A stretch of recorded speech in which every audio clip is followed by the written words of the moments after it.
In this video, we're going to talk about the last periodic trend discussed in this course, which is electronegativity. Electronegativity is basically the ability for an atom to pull electrons in a bond towards itself. It's essentially what determines whether or not the bond will be ionic, polar covalent, or non-polar covalent. So let's just jump right into this. Sharing electrons. It's not reasonable to assume that if I have different atoms, their pull on these electrons will be the same, right? So different atoms pull electrons better. It's basically a tug of war for the shared pair in between them. Electronegativity is the ability of an electron to pull these electrons closer to it. So here are electronegativity values. And just like a lot of other trends, we notice a pattern. As I go left to right, the electronegativity increases. Why does it increase? As I go left to right, I notice that if I'm in the same period, let's say period 2, lithium has fewer protons in the nucleus than fluorine, even though the electrons are in the same valence shell. So fluorine is better at pulling that valence shell in tighter, and it's also a smaller atom. So its ability to pull electrons is better. As I go down a group, I also notice a similar trend to the other trends we discussed in the past, where as I go down the group, we notice that the electronegativity decreases. So why does it decrease? Well, as I go down a group, that valence shell gets further and further away. So if the valence shell is further away, it's harder for the nucleus to pull the electrons in. So electronegativity decreases as I go down a group. It increases as I go left to right because now I'm in the same period and the same valence shell, but I have a greater atomic number. The other thing I want you to notice is the noble gases and how they're kind of unique. They're not very good at pulling electrons. Why? They're stable. They have an octet. They're not pulling electrons in bonds because they don't need to. Who's really fighting for them? We see that the halogens, group 7A, which are one away, are really good at pulling. That's why they form that -1 charge.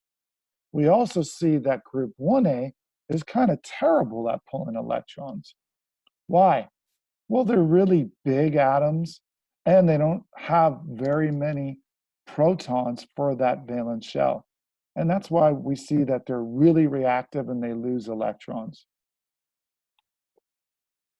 So electronegativity results in this unequal sharing and basically leads to partial charges.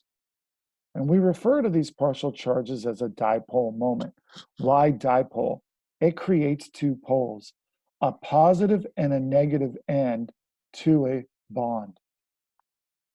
Covalent bonds with a dipole moment are called polar covalent bonds. The greater the difference in electronegativity, the greater the polarity. So O is more electronegative than hydrogen. I don't expect you to remember the electronegativity values. Those would be provided, but oxygen has an electronegativity value of 3.5 and hydrogen 2.1. So we see that their difference in electronegativity, 3.5 minus 2.1, is a pretty big difference. It's 1.4. What we also see is that the electron density is far greater around oxygen. What does that mean?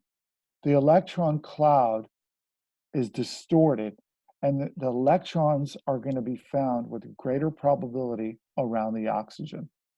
So they denote this by showing a partial negative charge around the oxygen and a partial positive charge by the hydrogen. You can think of, instead of the electrons in the bond being equally shared, hydrogen's electron is being pulled away from it and going closer to oxygen because oxygen's more electronegative. And you actually denote a dipole moment by drawing an arrow in the direction of where it's being pulled. So it's being pulled towards the partial negative of oxygen. And the funny thing is they show the arrow with like this, it's almost like a positive charge at the end, that little tail, to denote where it's being pulled from. So the electronegativity difference can be used to determine the type of bond. So we see here, if there's an electronegativity difference between 0 and 0.4, that is a non-pure covalent bond. It means pretty much equal sharing. So all your diatomics,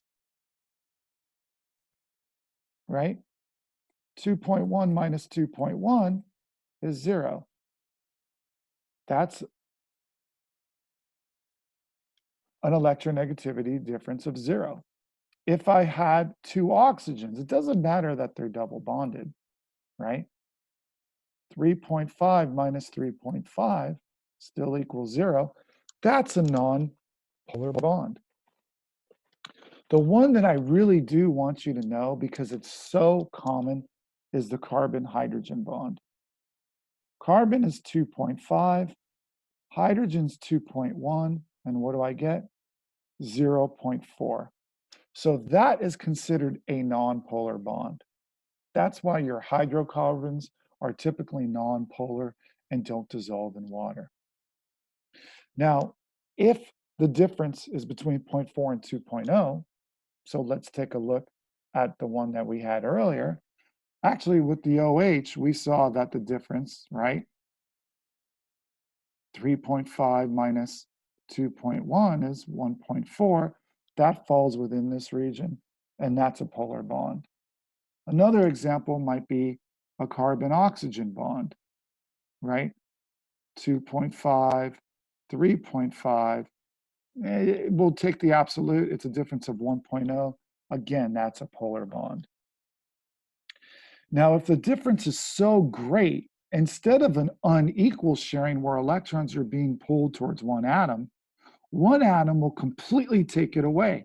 And that's where we get the complete electron transfer that we talked about with ionic bonds.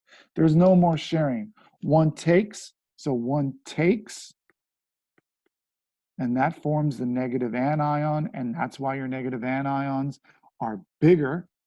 And then one loses, and that's your positively charged cation, and that's why you see the cation is much smaller than the parent atom that's typically a metal. So I hope that helps you understand electronegativity as a periodic trend and how you could use to determine whether the bond is nonpolar, nonpolar being equal sharing, polar, which is considered not equal sharing and has a dipole, or completely ionic, where there's a complete electron transfer and there's no sharing at all. Thanks for tuning in.